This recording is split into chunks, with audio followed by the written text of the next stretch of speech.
대통령의 체포가 부당하다는 주장이 어젯밤 기각됐습니다. 법원은 청구의 이유가 없다라고 밝혔는데요.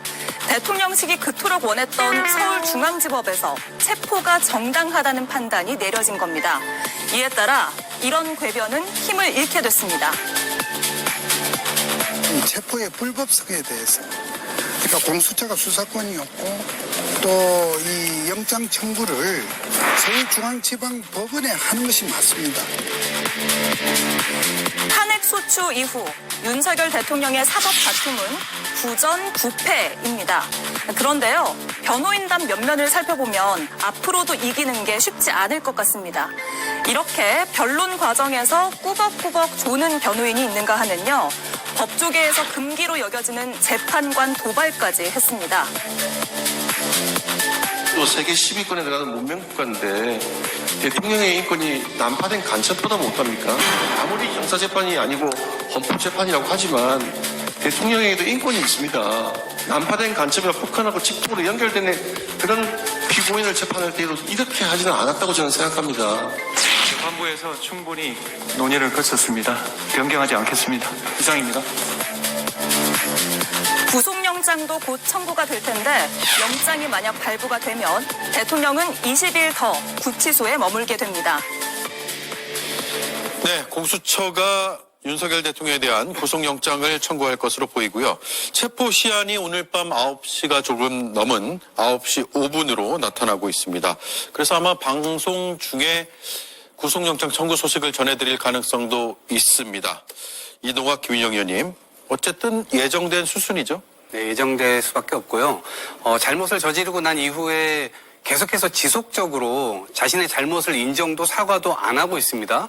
그리고 법적으로 진행되는 이 체제마저도 굉장히 부당하다라고 하면서 사실상 사법 질서를 인정하지 않는 듯한 태도에 계속해서 그런 모습들을 보여왔거든요. 그러니까 그러한 측면에서 볼 때 들어가서도 결국에는 묵비권, 물론 법적으로 인정되는 권한이겠으나 그 묵비권을 행사하는 그 과정 자체도 굉장히 사법기관을 무시하는 듯한 태도로 일관했거든요. 그런 측면에서 체포영장은 좀 불가피하다 이렇게 생각을 하고요.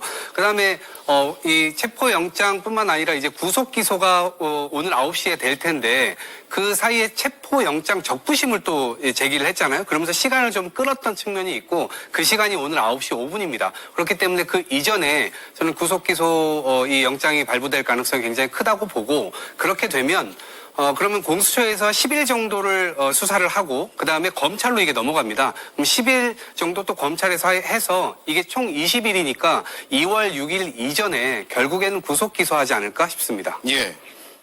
공수처는 구속영장을 청구할 수밖에 없는 상황으로 생각합니다. 최근에 공수처는 여야로부터 각기 다른 이유로 아주 강한 질타를 받았지 않습니까? 공수처가 2021년 출범한 지 이제 출범해서 4년이 됐는데 지금까지 기소는 5건 했고 구속 기소는 0건을 했습니다. 거기다 2024년 5월까지 국가로부터 배정된 예산은 800억이 넘었는데요. 지금 공수처는 윤석열 대통령에 대해서 혐의에 대해서 자신을 하고 있고 증거도 차고 넘친다고 하고 있으니 자신의 조직의 명운을 걸고서라도 반드시 구속영장을 청구할 거라고 저는 예상을 합니다. 예. 자, 서부지법 앞에서는 대통령의 지지자들이 공수처가 구속영장을 청구하는 것에 대비해서 밤샘 시위를 벌이기도 했고요. 이 시각에는 네, 저희가 좀 멀리 떨어져 있고요. 서울 서부지방법원에서 법원 청사 100m 이내에서는 집회를 하지 못하도록 지금 조치를 한 상황입니다. 일단 청구가 되면 이 모습은 이제 낮 시간의 모습이고요. 청구가 되면 현장이 또 얼마나 급박하게 돌아갈지는 봐야 될 것 같습니다. 자, 오늘 윤석열 대통령을 접견한 인물이 있습니다. 석동현 변호사입니다. 나와서 서부지법의 구속영장 청구 가능성에 대해서 또다시 관할권 문제를 제기했거든요.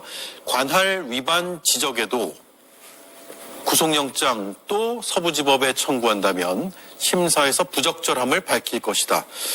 자, 이 논란이라고 표현하기는 그렇고 한쪽의 주장이 어제 다 탄핵이 된 거 아니에요? 체포 적부심 결과로? 어떻게 봅니까? 네, 사법 판단에 있어서 지금까지 구전구패를 했는데 참 일관됩니다. 윤석열 일당은 처음부터 끝까지 지금 떼쓰기를 하고 있는데요.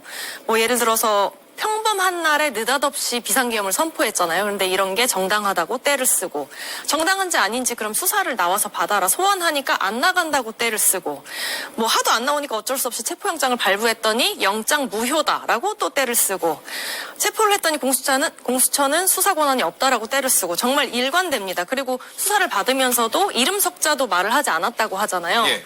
그리고 또 이제 구치소에 들어갔을 때 또 안 나오겠다고 떼를 쓰고 충분히 이야기를 했다. 어제 이야기를 했다. 이름 석자도 이야기를 안 했는데 어떻게 충분히 이야기를 했다는 것인지 정말 납득할 국민은 없을 것입니다. 그런 측면에서 석동현 변호사의 이러한 관할권 문제 제기도 떼쓰기 과정 속에 있는 그런 일환이라고 생각을 하고요. 어쩌면은 앞으로 헌법재판소에서 나오는 판결도 부정하는 그런 떼를 쓸 수도 있다. 정말 우려스럽다는 말씀을 드리고 싶습니다. 예. 지금 석동현 변호사가 하고 있는 이야기는요, 할 말이 없어서 그렇습니다. 왜냐면은 일반적으로 우리가 구속영장 실질심사를 들어가면 무슨 이야기를 해야 되냐면 구속의 사유에 대한 부당성을 얘기를 해야 돼요. 예를 들어가지고 내가 내란죄 혐의 이런 거 맞지 않다. 나 아니다. 그리고 증거인멸 나 이런 거 한 적 없다. 그러니 구속영장을 신청하지 말아달라. 예. 라는 이야기를 해야 되거든요. 근데 지금 윤 대통령 그런 얘기를 할 수가 없어요. 윤석열 씨는. 왜? 내란죄 공모자들은 이미 다 구속영장 돼서 들어가 있어요. 지금 그걸 그 사람들 다 뭐라 그럽니까? 김용현, 문상호 이런 사람들 다 조지호 경찰청장 다 윤석열 씨가 시켰다고 얘기를 하고 있어요. 그러니까 내란죄 혐의에 대해서는 이야기를 할 수가 없어요. 그리고 증거인멸 다 아시잖아요. 지금 대통령 관저에서 안 나오고 계속 버티지 않았습니까? 사진 출석 그렇게 하라고 그랬는데 여태껏 안 했고 또 와서는 지금 뭐 묵비권 쓰고 있다고 그러는 거 아닙니까? 수사에 협조를 전혀 안 하고 있잖아요. 그러니까 구속영장을 피할 방법이 없는 거예요. 그러다 보니까 궁여지책으로 꺼내는 게 지금 관할권 이야기인데 관할권 이미 이의 신청과 그다음에 체포영장 적부심에서 결론 이미 다 났어요. 이 얘기 또 해봤자 전혀 안 먹히는 거 알거든요. 알면서도 어쩔 수 없어가지고 이런 이야기를 하고 있다. 근데 이런 거는요. 범죄자가 수사기관을 쇼핑하는 거예요. 범죄자가 공수처에서 나를 해라. 검찰에서 해라. 경찰에서 해라. 라고 수사기관 쇼핑하는 거고요. 그걸 넘어서서 이제는 법원까지도 쇼핑을 하고 있는 거예요. 나 서부지법에서 해라. 중앙지법에서 해라. 근데 중앙지법에서 지금 체포적부심 기각했잖아요. 이제 어떻게 할 겁니까? 이런 뭐 가정법원 들고 가실 거예요? 그러니까 이렇게 계속 이런 식으로 가면 끝도 없습니다. 그리고 이거 안 될 거 알기 때문에 변호사들이 진짜로 윤석열 씨를 좀 위한다면은 이런 억지 주장은 좀 그만해야 된다라는 말씀 드리고 싶습니다. 할 말이 없어서 하는 억지 주장이다라는 분석이시네요. 그럼에도 조금만 더 따져보겠습니다. 이 체포 적부심의 기각으로 인해서 관할권과 수사권에 대한 문제 제기는 다 탄핵, 종식되었다. 이렇게 볼 수 있을 것 같음에도 불구하고 어떻게 분석을 하고 있는지 한 말씀씩 더 들어보죠. 저는 많은 것을 양보한다 하더라도 공수처에 수사권이 없다라고 하는 걸 인정한다 하더라도 그것에 대한 논박이 서로 있을 수가 있습니다. 그런데 그것에 대한 최종 판단은 누가 합니까? 법원에서 합니다. 그래서 결국 법원에서 그걸 했고 그것이 온당하지 않다고 다시 또 논박을 했습니다. 근데 그것이 다시 법원에서 맞다 이렇게 판결을 내린 겁니다. 그리고 체포 적부심까지 이제 신청을 했는데 그것 역시도 본인들이 주장했던 중앙법원에서 결국에는 기각이 된 겁니다. 그렇기 때문에 이것은 법원을 통해서 최종 판결을 내린 것인데 이것을 여전히 인정하지 않는 태도는 지금까지 사실상 검사를 하면서 그리고 검찰총장을 하면서 또 대통령이 되면서 법치주의라고 하는 것을 정말 너무나 많이 강조를 하지 않았습니까?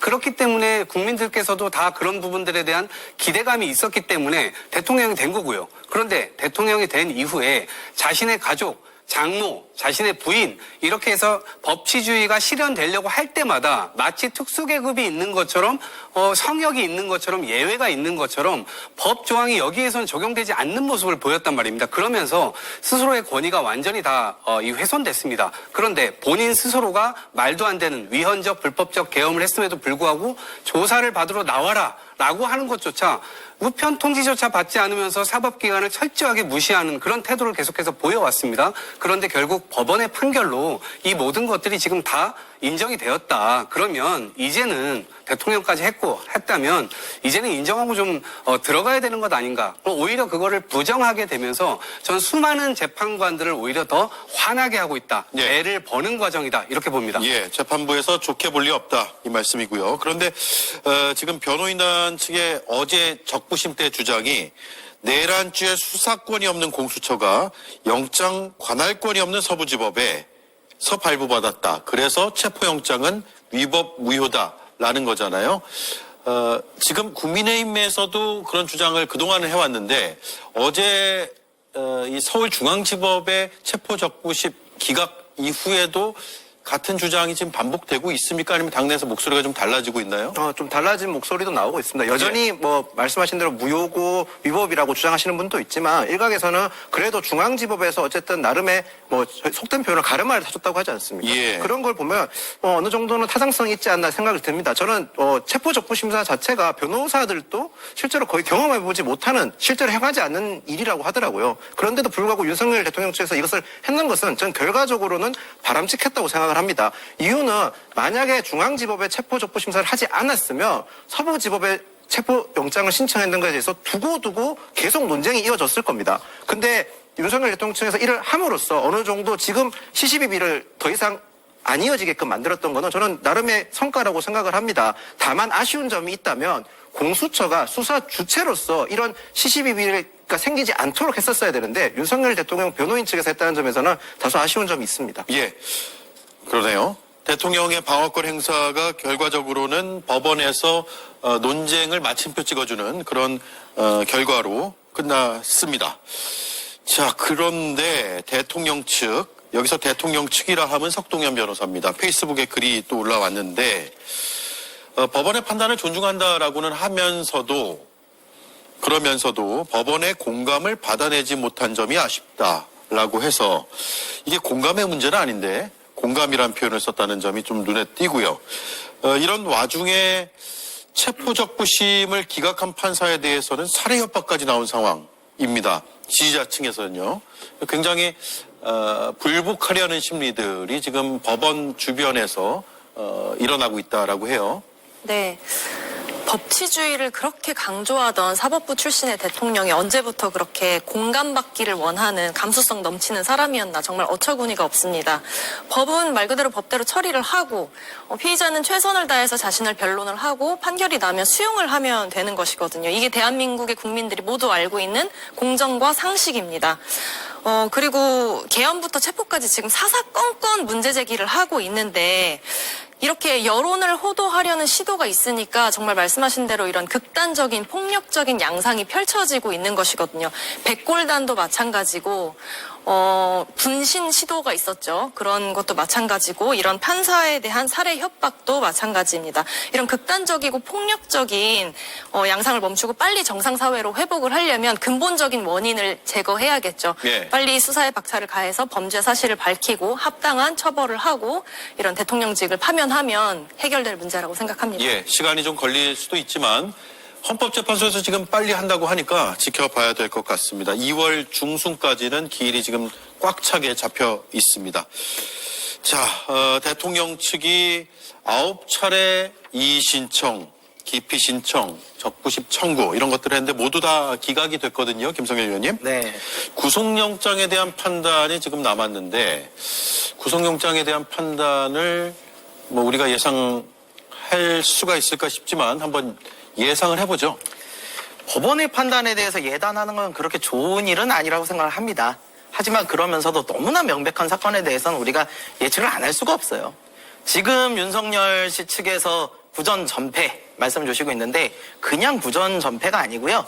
판정패 하나 없는 TKO 패입니다. 한 번 뭐 이의를 받아준 적이 없어요. 예. 왜냐하면 전혀 법리에 맞지 않는 이야기를 계속 하고 있거든요. 아니 무슨 홍수환 선수도 아니고 8번째 일어나면 이길 수 있다? 아니에요. 못 이깁니다. 7.8기 소용없는 이야기예요. 왜냐하면 자 보세요. 지금 구속영장이 지금 청구가 돼가지고 될 수밖에 없는 이유가 첫 번째 내란죄 수사에 대해서 뭐 공수처가 할 권한이 없다. 근데 이미 내란죄 수사는 원래 경찰만 할 수 있긴 한데요. 검찰에서 이미 문상호 전 정보사령관 등을 비롯해가지고 내란죄 동조자들 다 구속영장 해서 구속시켰고 법원에 지금 기소까지 한 상황이에요. 예. 어떻게 했냐면요. 직권 남용을 수사하다가 발견된 그런 내란죄 혐의에 대해서는 법원이 인정을 해줬어요. 그래서 다 들어간 거예요. 법리적으로 아무런 문제가 없어요. 그리고 지금 지법 관련해가지고 서부지법에 계속 문제 삼았었는데 중앙지법에서 체포적부심 기각됐잖아요. 그럼 이제 어디로 가실 거냐고요. 그러면 지분 이야기는 해봤자 아무런 소용이 없고 뭐 더 나가서 판사가 어쨌다 이런 얘기를 법원이 받아줄 것 같습니까? 절대 안 받아주죠. 그리고 조사에 협조적이지도 않았어요. 계속 출두도 안 하고 와서도 제대로 대답 안 하고. 그리고 내란 종사자들은 다 구속돼 있는데 내란의 수괴라고 이미 체포영장이 나와 있어요. 내란 수괴로서의 혐의가 상당 부분 소명된다고. 이렇게까지 돼 있는데 어떻게 구속영장이 통과가 안 될 수 있을까요? 저는 10전 전패 KO로 끝날 거다라고 보고 있습니다. 네. 어제 탄핵 심판 2차 변론 기일이었고 1차 기일이 4분 만에 끝났기 때문에 사실상의 첫 기일이었다라고 볼 수 있는데 윤 대통령 측이 이 자리에서 이 법정에서 가짜 뉴스로 지목된 기사를 읊어서 굉장히 비판을 또 받고 있습니다. 들어보겠습니다. 그 대통령은 대통령 기간 중에 부정선거에 대한 제보를 워낙 많이 받았고 대통령은 이 부분에 대해서 굉장히 의심을 품었습니다. 저희는 이 불법 선거가 사실은 중국과 크게 관련이 있다고 생각을 합니다. 연수원에 있던 중국인들 90명이 그 미국 오키나와 미군 부대 시설 내에 가서 조사를 받았고 부정선거에 대해서 다 자백을 했다는 그런 뉴스가 나왔습니다. 그게 팩트이든 아니든 그런 정도의 의혹이 발생하고 있고. 예, 대통령 측이 말한 헌재에서 말한 보도를 한번 보겠습니다. 스카이 데일리라는 매체 보도고요. 선거 연수원에서 체포된 중국인 99명이 미군 기지로 압송이 됐다라면서 단독이라고 표현이 되어 있습니다.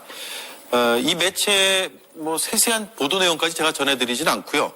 대신 근거로 제시한 사진이 있는데 이 사진 보시죠. 선거관리연수원에서 체포된 중국인 간첩들이고 미국 기지로 압송됐다라는 것을 뒷받침하는 사진으로 보도가 됐습니다. 하지만 이 사진 2016년도 사진입니다.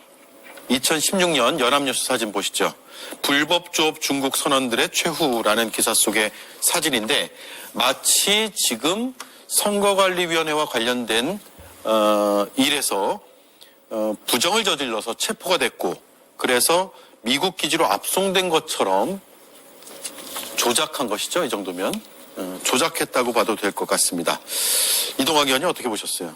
그러니까 저는 지금까지 국민의힘이든 아니면 대통령실이든 대통령에게 객관적이고 팩트에 근거한 자료들 이런 것들에 대해서 대통령한테 명확하게 그러한 이를테면 정확한 사실관계를 확인해가지고 보고서도 올리고 혹여나 대통령이 사실관계에 맞지 않는 그런 내용들을 얘기한다면 그것을 반드시 바로잡아줘야 될 어떤 의무 같은 것들이 있었다고 생각합니다. 그런데 마지막까지 대통령이 저렇게 가짜 뉴스에 현혹돼서 저러한 모습을 국민들 앞에 보인다는 것 자체가 지금까지 도대체 2, 3년 동안 대한민국 국정을 어떻게 운영했었는가 여기에 대해서 국민들께 불안감을 줄 수밖에 없는 거거든요. 예. 지금 저렇게 중국인 관련돼서 무슨 선관위에 압류돼가지고 저 사람들이 90명이 됐다. 처음에요, 저게요. 유튜버가, 구구 유튜버, 145만이나 되는 유튜버가 저것을 썸네일로 만들어서 유튜브에 올립니다. 그리고 그것을 스카이데일리 측에서 또다시 그것을 칼럼으로 하고요.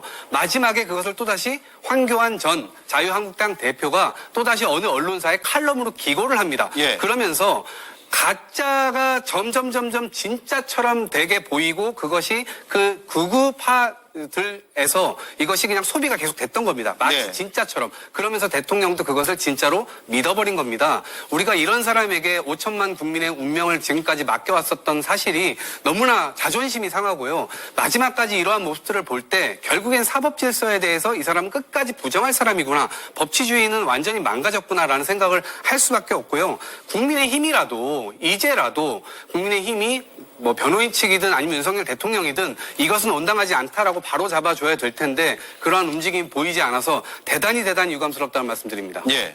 국민의힘 전체가 부정선거에 대해서 찬성하거나 옹호하는 건 아닙니다. 지금 윤석열 대통령의 입장을 보면 계엄의 근거가 첫 번째는 민주당에서 29명이나 국무위원 및 검찰을 탄핵하면서 생긴 국정마비가 하나 있고요. 나머지 하나가 이제 부정선거인데 이 민주당의 탄핵 같은 경우는 탄핵 남발 같은 경우는 입증이 좀 쉬운 반면에 부정선거는 입증하기가 어렵다고 판단해서 이런 식으로 지금 부정선거를 좀 여론몰이를 하는 것 같습니다. 특히 헌법재판소의 탄핵 심판은 일반 형사재판이 아니라 징계재판으로서 헌법의 수호를 얼마나 했는지를 따지는 거거든요. 예. 결국에는 이런 헌법소를 얼마나 했는데는 결국에는 어느 정도 국민적 여론도 좀 평가 대상이 될 수도 있다고 판단하는 것 같습니다. 그렇기 때문에 현재 지지층 사이에서 윤석열 대통령을 지지하는 사이에서는 부정선거에 대해서 굉장히 옹호하는 사람도 많고 이를 마치 사실처럼 대한사실처럼 여기는 분도 많기 때문에 이를 더 여론을 결집하고 지지층을 결집하기 위해서 주장하는 거 아닌가 그렇게 저는 생각을 합니다. 예.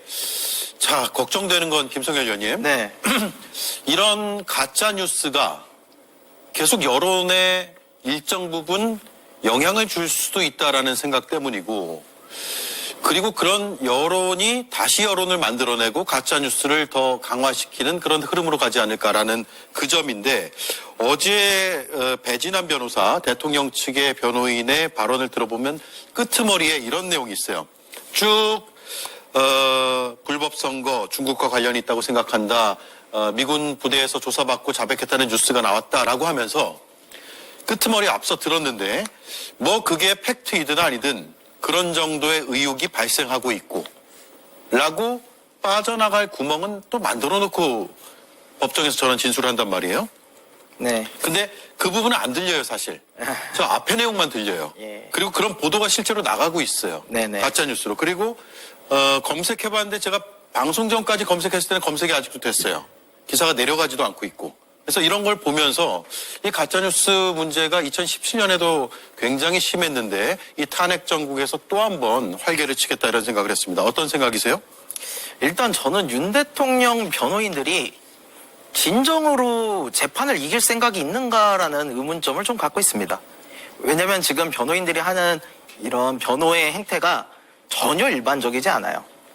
원래 좀 전에 말씀드린 것처럼 그 법원에 가면은 혐의에 대해서 딱 다퉈야 되거든요. 자기가 받은 혐의에 대해서. 근데 그게 아니라 수사권에 대해서 따지고 뭐 법원에 대해서 따지고 이젠 심지어 가짜뉴스까지 들고 와서 따진다. 이게 과연 재판에 어떠한 도움이 될까요? 저는 이분들이 진짜로 이길 생각이 있는가라는 생각이 드는 게 실제로 재판에 들어가면요. 재판을 해보신 분들은 알겠지만요. 다들 아는 사실조차도 증명을 해야 돼요. 예를 들어서 제가 지금 대변인으로 있으면 대변인이 하고 있다라는 것조차도 증명서를 내서 증명을 해야 돼요. 그런데 이런 증명할 수조차 없는 이야기를 그냥 던져놓고는 아니 뭐 사실 아니면 말고 이런 식으로 얘기해서 재판을 어떻게 유리할 수 있겠습니까? 그래서 저는 이런 내용들이 지금 변호인들이 재판을 스스로 어렵게 만들고 있다라는 생각을 좀 하고요. 계속 이런 식이면 어떤 일이 벌어지냐면 설사 그중에 옳은 말을 하더라도요. 재판부가 믿을 수가 없어요. 우리가 흔히 말하는 양치기 소년이 된다는 거죠. 그런데 그럼에도 불구하고 계속 이런 식으로 하고 있으니까 변호인으로서는 정말 최악의 수를 두고 있다. 이렇게 생각을 합니다. 예. 이길 마음이 없어 보인다. 네. 네. 한가선 의원님. 법조인 1 헌법재판소에 나와서 가짜뉴스를 줄줄이 읊고 뭐 아닐 수도 있지만 뭐 이런 식의 단서를 달긴 했지만 그런 식으로 나온다는 것은 어제 여러 가지 그 주장의 근거들이 서울중앙지법에 의해서 다 탄핵되거나 본인들이 주장하고 싶은 바를 더 이상 주장할 수 없는 상황에 처하게 됐잖아요. 네. 그래서 이제 여론전에 나선 게 아니냐. 이제 믿는 것은 여론전밖에 없지 않느냐. 네. 라는 생각을 하지 않을까 싶은데. 그러니까 여론전을 통한 이런 그러니까 프레임화, 대결 예. 구도를 만든다는 것 자체가 이미 어떤 대선 국면을 인정하고 대선 국면에서의 어떤 뭐랄까요 빠져나갈 출구를 찾는 그런 시도라고 생각을 합니다. 가짜 뉴스를 통한 이런 여론전이 이들이 잡을 수 있는 유일한 지푸라기가 아닐까 그렇게 생각을 하는데요. 근데 사실 이 문제의 근본 원인은 대한민국의 최고 권력자가 권력을 남용해서 비상 상황이 아닌데도 비상 계엄을 선포를 하고 그로 인해 경제도 휘청했죠. 그리고 사회적 혼란이 가중되고 있죠. 예. 이런 국민들이 불안한 상태가 되었으니 빨리 이를 바로 잡자라는 것이거든요. 이게 대결 구도가 될 일이 아니에요.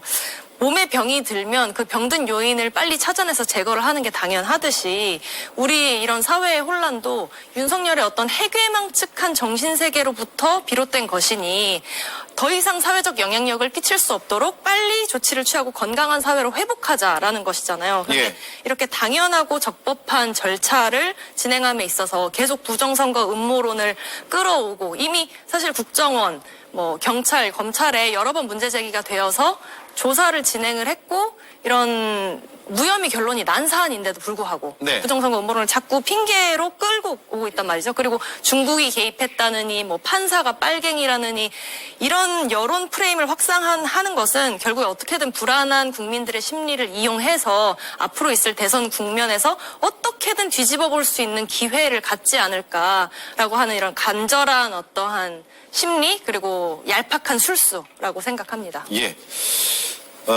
속보가 들어와 있는데요. 전해드리겠습니다. 공수처가 언론사 단전 단수 의혹과 관련해서 소방청장을 소환했다는 소식인데 이게 어떤 내용이냐면 지난 불법계엄 선포 직후에 이상민 당시 행정안전부 장관이 소방청장에게 언론사 JTBC를 비롯해서 한겨레, 경향신문, MBC 등을 단전 단수하라는 그런 지시를 내린 의혹을 받고 있습니다.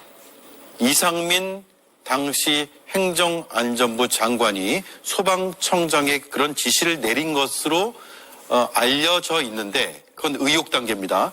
그에 대한 수사를 소환 조사를 통해서 하고 있다는 소식입니다. 14일에 허석권 소방청장을 일단 참고인 신분으로 소환해서 조사를 했다고 합니다. 그리고 오늘 소방청 차장도 참고인 조사를 했다는 소식이 막 들어와 있습니다. 네. 자, 언론사 단전 단수 얘기하다가 무슨 얘기를 하고 있었는지를 잠깐 깜빡했는데 이어가 보죠. 이동학 의원님. 네. 어쨌든 지금 그 여론전은 시작이 더 강하게 시작된 것으로 보이고 가짜 뉴스는 앞으로 더 활개칠 것으로 보이고 과거의 경험을 돌이켜 보면 처음에 퍼졌던 가짜 뉴스가 사그라들다가 또 나중에 막판에 또 한번 활개를 치거든요. 이런 것도 예상을 해볼 수 있는 상황인데 우리가 어떤 뭐랄까요? 어떤 자세, 어떤 판단력으로 이 사안을 봐야 됩니까? 이거는 끝까지 진실밖에 답이 없습니다. 진실은 힘이 세다라는 말이 있지 않습니까?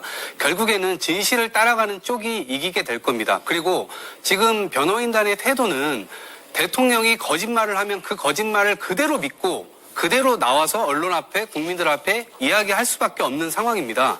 그렇기 때문에 대통령 쪽은 당연히 힘을 잃게 될 수밖에 없어요. 예. 그리고 그러다 보니까 이 변호인 측 자체가 굉장히 힘이 없어 보이거든요. 특히나 우리 김용현 전 장관과 지금 이 부딪히는 부분이 있거든요. 그게 뭐냐면 지금 포고령 작성을 두고 김용현 장관이 초고를 작성했다고 얘기를 했고 그 다음에 대통령이 그것도 다 검토했다고 얘기를 했습니다. 그런데 대통령은 김용현 장관 측에서 그것을 전에 거를 잘못 뺏겨갖고 왔다. 마치 진실 공방이 또 벌어지는 듯한 느낌이에요. 예. 그러다 보니까 헌법재판소에서는 김용현 장관을 먼저 불러서 증인신문을 해보자. 라고까지 지금 이야기한 상태입니다. 어쩌면 우리가 굉장히 낯뜨거운 이 모습을 헌법재판소에서 볼 수도 있겠다라는 생각이 이제 드는데 과거에 우리 대통령이 그동안 국정을 하는 모습을 보면 진실을 얘기하는 적이 거의 없습니다. 그러다 보니까 예를 들면 명태균 건과 관련돼서 진실을 이야기해야 되는 그 상황 속에서도 결국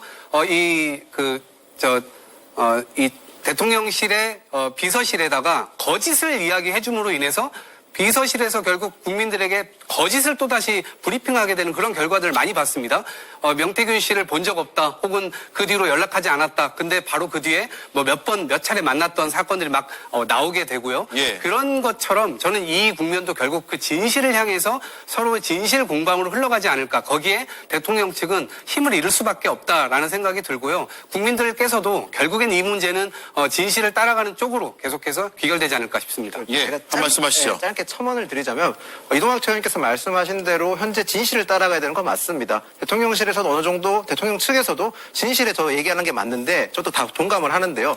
민주당 역시 또 일정 부분 가장된 뉴스나 또는 가짜 뉴스까지는 아니지만 제보를 참증해서 사실관계 확인 안 되는 것을 국회에서 그대로 옮기는 경우도 있습니다. 예. 지금 저희가 해야 될 것은 공당으로서 정확하게 사실관계를 확인하고 제보된 것조차도 정확한 사실관계를 확인하고 나서 얘기해야 되는 그런 자세가 필요한 시점이라고 생각합니다.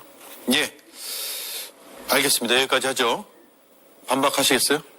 지금 마지막 한마디만 더 잠깐만요. 그럼 덧붙이면요. 어떤 뉴스인지 말씀해 주시죠. 가령 예를 들어서 지난번에 대통령 전용기가 떴었을 때 예. 대통령이 도주했다 그런 식으로 기사가 분명히 민주당에서 의혹 제기를 했었지 않습니까? 예. 또한 지금 군사 계엄 불법 계엄이라고 하시면 계엄 대해서 얘기하실 때도 보면 뭐 장갑차가 동원됐다든지 그런 것도 사실 장갑차가 엄밀히 따지면 전술 지휘 차량이거든요. 그런 명칭 하나하나가 자칫 국민들에게 지금 불안감을 줄 수도 있고 또에 따라서 이게 더 과장돼서 국민들이 공포를 줄 수 있지 않습니까? 제가 하는 말은 민주당이 가짜뉴스를 생산한다 그런 게 아니라 좀 더 정확하게 사실을 파악해서 국민들에게 알려줘야 될 게 지금 공당의 역할이란 말씀입니다. 서로 다 조심하자 이 말씀이네요. 네, 의혹은 당연히 제기되어야 되는 것이고 그 의혹을 토대로 해서 사실관계를 확인해 나가는 작업 중에 있다 이렇게 말씀드리고요. 마무리로 한 사람의 경로가 모든 것이 엉망진창으로 만들었다. 그 한 사람의 경로로 인해서 시작된 모든 문제가 수많은 공직자들을 범법자로 만들었다. 이게 박정훈 수사단장, 최해병의 죽음을 진실을 쫓던 그 해병대 이 수사단장이 했던 말입니다. 지금의 이 모든 건들이 결국에는 자신을 방탄하도록 하고 방어하도록 하는 그런 태도에 의해서 수많은 사람들이 범법자가 되어가는 과정을 다시 한번 또 보고 있는 거거든요. 그러한 지점에서 대통령은 아직도 국민 앞에 겸허히 나설 자세와 태도가 되어 있지 않습니다. 굉장히 큰 문제라고 봅니다. 결국 국민들께서는 그 진실을 보시게 되실 것이라고 저는 최종에 가서는 그렇게 되실 것이라고 생각합니다. 예. 자, 여기까지 하죠. 자, 다음 주제도 굉장히 중요해서 빨리 이어가겠습니다. 이수진 앵커가 경호처 문제를 짚겠습니다. 대통령 경호처는 경호안전 컨트롤 타워로서 보이지 않는 적으로부터 대통령과 국민의 생명을 지킵니다. 우리가 아는 대통령 경호처는 이런 모습이었는데 요즘 충격의 보도들이 이어지고 있습니다. 이번엔 대통령 생일 축하 헌정대까지 불렀다는 사실이 알려지면서 신기 경호처라는 비아냥을 사고 있습니다.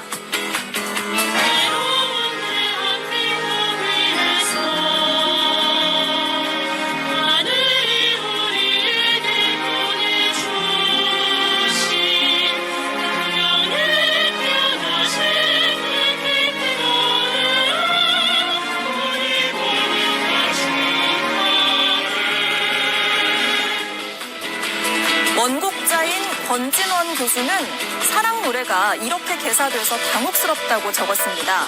노래뿐 아니라 김건희 여사에게 마이바흐 이벤트를 해주고 강아지 옷까지 선물했다고 알려져 많은 분들이 경악하기도 했었는데요.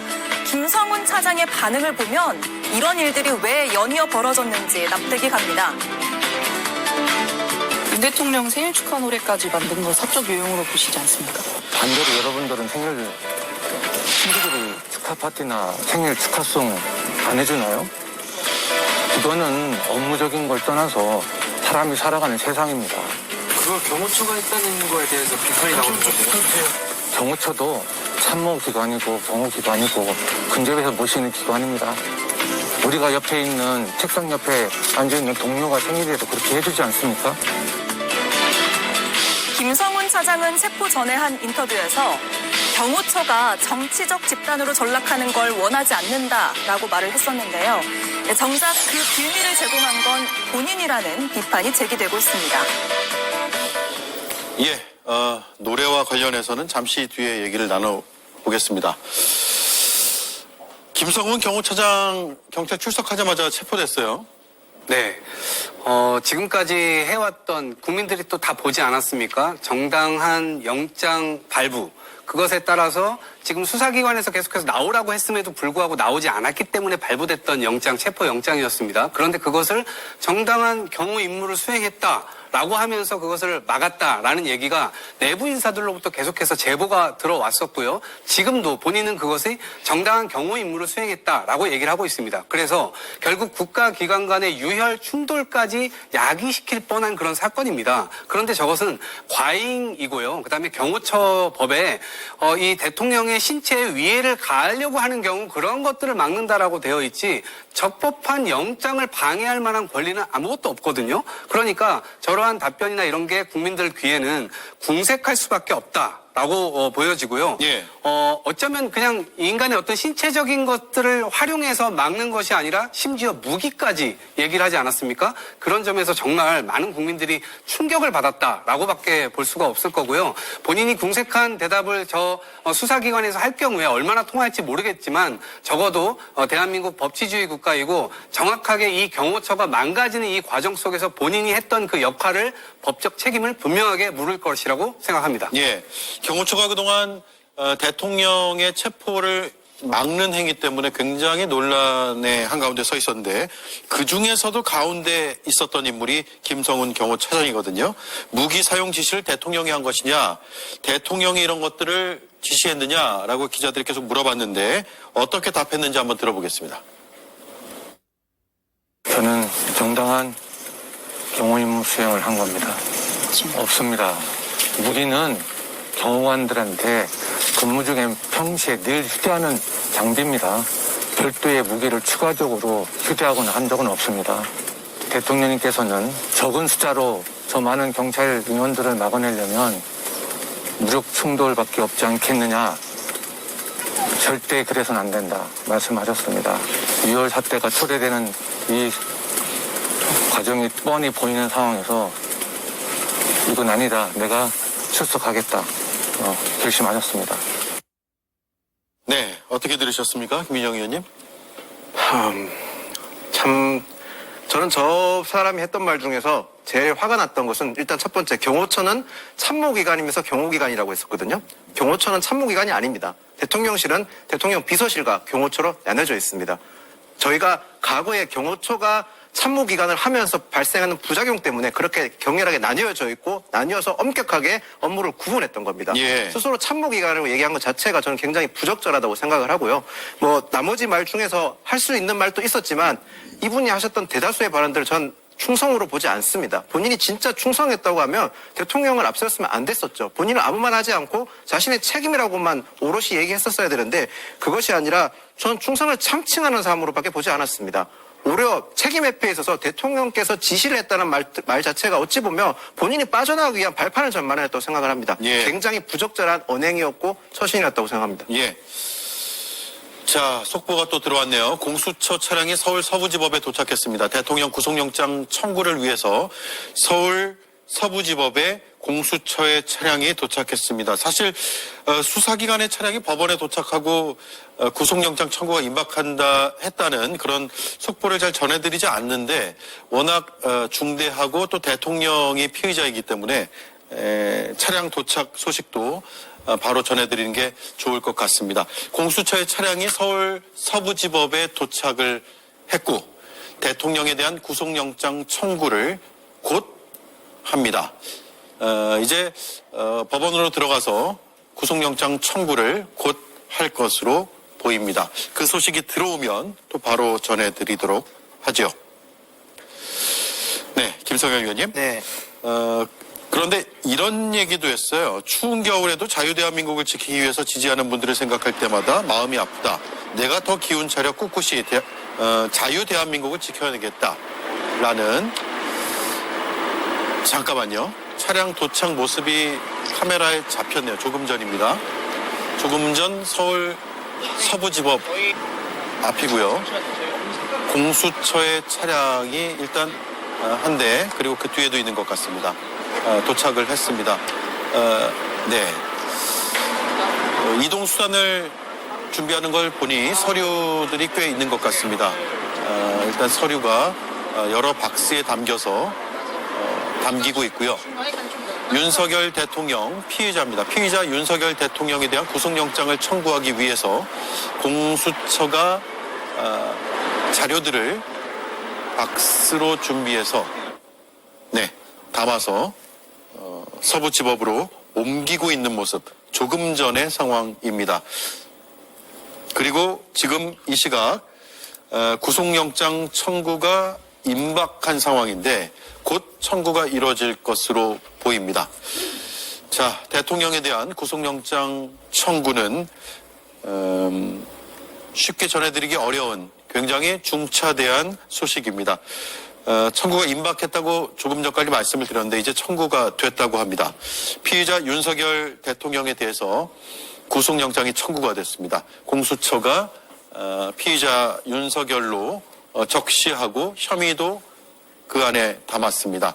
내란 우두머리 혐의 등을 적시한 것으로 판단이 됩니다. 네, 서울 서부지법에 청구가 됐습니다. 내란 우두머리 혐의 등을 받고 있습니다. 네, 공수처에서 발표한 내용을 보면 일단 공수처라고 주어를 표현하지는 않았고요. 공조수사본부는 오늘 오후 피의자 윤모에 대한 구속영장을 서울 서부지방법원에 청구하였다라고 언론을 통해 국민들에게 알렸습니다. 5시 50분이 좀 못된 시간에 차량이 도착했고 여러 첨부 자료를 제출하면서 서울 서부지법에 청구가 됐습니다. 예, 이렇게 정리를 일단 해보면 될 것 같습니다. 다른 질문을 좀 드리려고 했는데 김성열 의원님, 네.